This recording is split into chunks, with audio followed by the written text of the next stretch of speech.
बप्पा रावल की वंश परंपरा में जन्मे मध्यकालीन इतिहास के उस सोरे शिखर एकलिंगनाथ दीवान महाराणा सांगा का देश के सबसे बड़ी पंचायत में अपमान हो जाता है और इसके प्रत्युत्तर में केवल खाना पूर्ति होती है। तब यह सोचने का विषय है कि भारत को राणा सांगा के बारे में बताने में हमसे कहां चूक हुई। शायद हम यह बताने में चूक गए कि जिस इब्राहिम लोदी को राणा सांगा ने खतौली और धौलपुर 2 युद्धों में पराजित कर उसके प्रभुत्व को नष्ट किया, कम से कम उस इब्राहिम लोदी के लिए तो राणा सांगा बाबर को निमंत्रण नहीं दे सकते।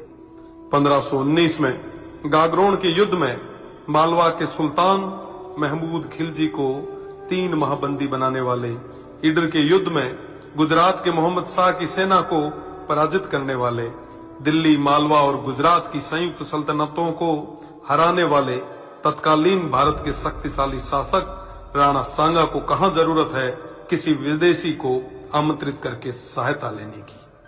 दौलत खान लोदी जैसों के निमंत्रण पर आए बाबर के विरुद्ध मेवाड़ के आसपास के शासकों ने राणा सांगा के झंडे के नीचे बाबर जैसे आक्रांताओं से लोहा लिया।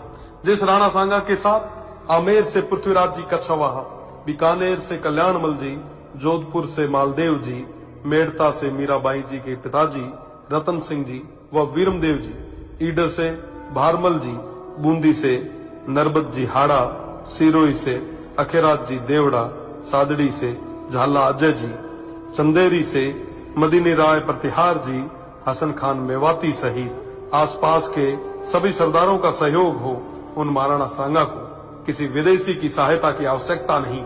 इस संयुक्त मोर्चे के बल पर राणा सांगा तत्कालीन भारत के सबसे शक्तिशाली शासक बने। फलस्वरूप स्वयं बाबर ने राणा सांगा को अपना सबसे बड़ा शत्रु बताया।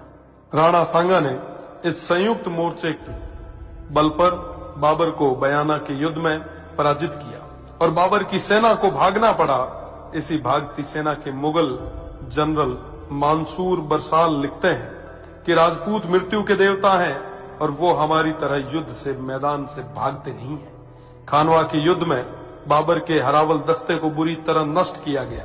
इस युद्ध में क्षत्रिय तलवारों का पहली बार तोपों से सामना हुआ।